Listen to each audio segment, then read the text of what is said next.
Bonjour, je vous propose mon analyse des énergies de la nouvelle lune du 2 mars qui va se produire à 18h36 heure de Paris sur le 13e degré des Poissons en conjonction étroite à Jupiter, maître du signe, sur le 15e degré. Donc Jupiter, maître de cette nouvelle lune, est dans son domicile, ce qui décuple son impact. Pas très loin, on a Neptune, le deuxième maître des Poissons, et on a aussi un sextile à peu près exact d'Uranus sur le 12e degré du Taureau. Alors, les autres points importants de cette carte du ciel, c'est tout d'abord la triple conjonction Vénus, Mars, Pluton, à quoi s'ajoute l'astéroïde Vesta sur le 28e degré du Capricorne. Et nous avons encore une autre conjonction exacte de Saturne et Mercure sur le 20e degré du Verseau. Donc nous avons là une carte de nouvelle lune caractérisée par trois conjonctions extrêmement fortes de planètes. Bien sûr, les nouvelles lunes représentent toujours un point de départ, l'émergence d'une nouvelle énergie, mais avec trois conjonctions dans cette carte, évidemment, cette indication est amplifiée à l'extrême. Donc les conjonctions, ça représente une concentration d'énergie très puissante qui peuvent correspondre à un début d'événement dont on verra les conséquences se développer plus tard, à long terme. Une conjonction, cela donne une très grande subjectivité, c'est-à-dire on libère son énergie sans se poser de questions.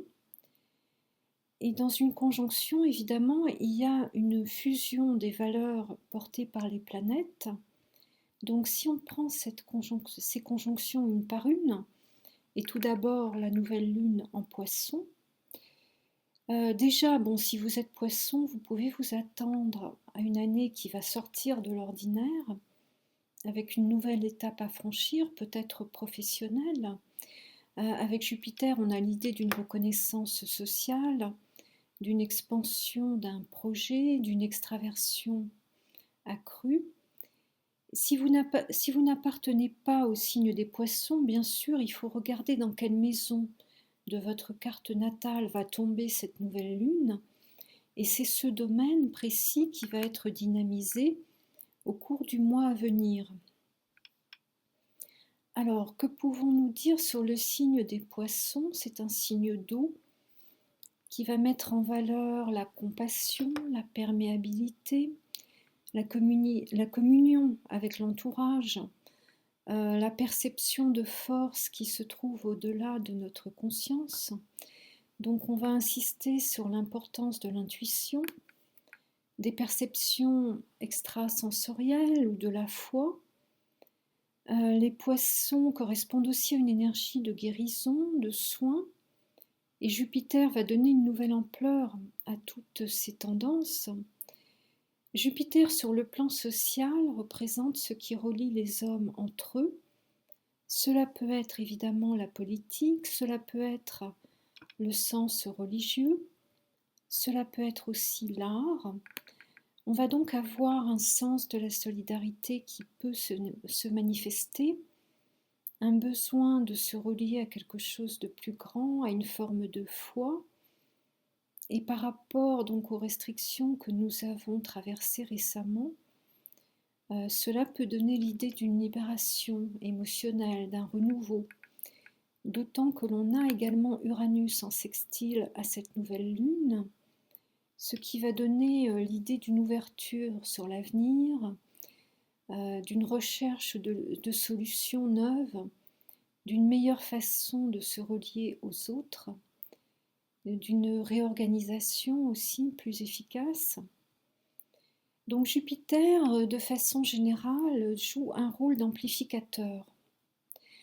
Dans un registre positif pour les signes d'eau, Scorpion, Cancer, et pour les signes de terre, Taureau, Capricorne en particulier, on peut avoir un indice de libération émotionnelle, de place plus grande accordée à l'intuition.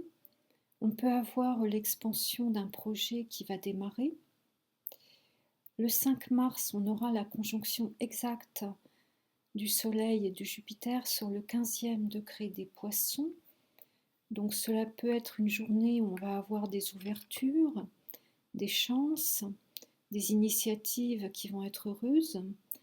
Mais avec Jupiter, il y a aussi des possibilités d'excès, de trop-plein, donc trop d'audace, trop de démonstration de force, peut-être de la vanité. On peut donc avoir dans le registre négatif une surestimation de ses forces ou de ses chances, un excès, tous les processus d'excès en fait, le côté show-off, poudre aux yeux, surtout pour les signes qui vont recevoir des aspects d'opposition ou de carré, c'est-à-dire la Vierge, les Gémeaux ou le Sagittaire.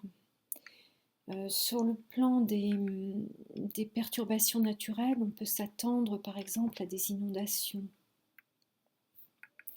Alors le 13, on aura une conjonction Soleil-Neptune sur le 23e degré des Poissons. Cette conjonction peut insister sur le côté spirituel, sur la foi. Cela peut amplifier la perméabilité émotionnelle, ou encore cela peut valoriser les soins, les processus de guérison, ou encore amplifier la créativité.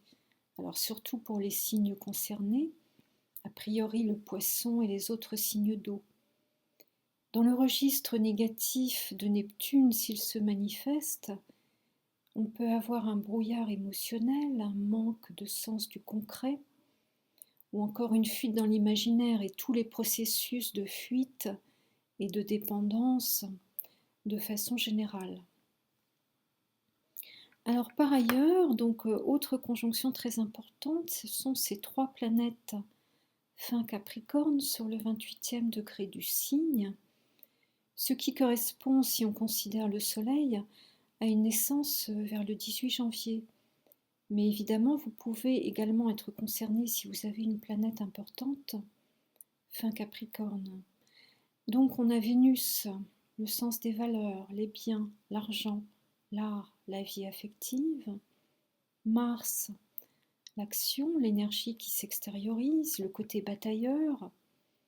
Pluton, l'octave supérieure de Mars, donc une action qui va aller dans le sens d'une transformation profonde, peut-être le dynamitage d'une situation figée. Donc là, on a un bouillonnement d'énergie, un registre qui peut être très passionnel ou très guerrier.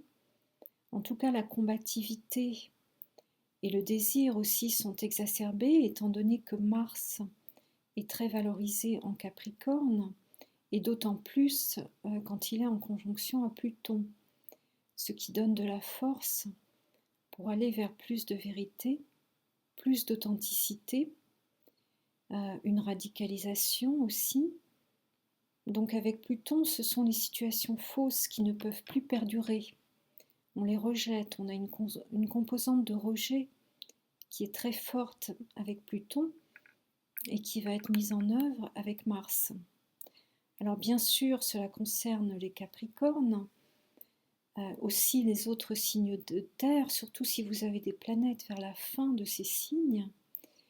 En revanche, si vous avez des planètes à la fin du Bélier ou de la Balance, vous pouvez avoir des obstacles, et pour les Béliers notamment, si vous avez un Soleil fin Bélier, la situation peut demander une forme de lâcher-prise. Alors passons à présent au signe du Verseau, qui reçoit Saturne et Mercure en conjonction sur le 20e degré. Donc l'influence est particulièrement sensible si vous êtes né vers le 9-10 février. Donc cette année, Saturne va concerner le 3e décan du signe. Son passage, donc qui se produit tous les 30 ans, correspond à un moment de bilan, de retour sur le passé, éventuellement de rupture avec certaines sécurités. On peut avoir une page à tourner, des décisions qui vont être peut-être difficiles à prendre. Mercure en conjonction à Saturne peut amener des décisions qui vont être longuement mûries. Cela peut aussi amener un certain degré d'inhibition dans l'expression, peut-être dans certains cas, une restriction des contacts ou des déplacements, ou encore un retard dans les démarches, parce qu'avec Saturne, tout prend davantage de temps. On a une mobilité ou une extériorisation qui peut être réduite. On peut ressentir le besoin de concentrer sa réflexion sur l'essentiel, de ne pas se disperser, que ce soit au plan relationnel ou au plan des projets de travail. Alors cela joue pour les Verseaux, pour les autres signes d'air aussi. Le 6 mars, on aura Mars justement et Vénus qui vont entrer dans le signe du Verseau.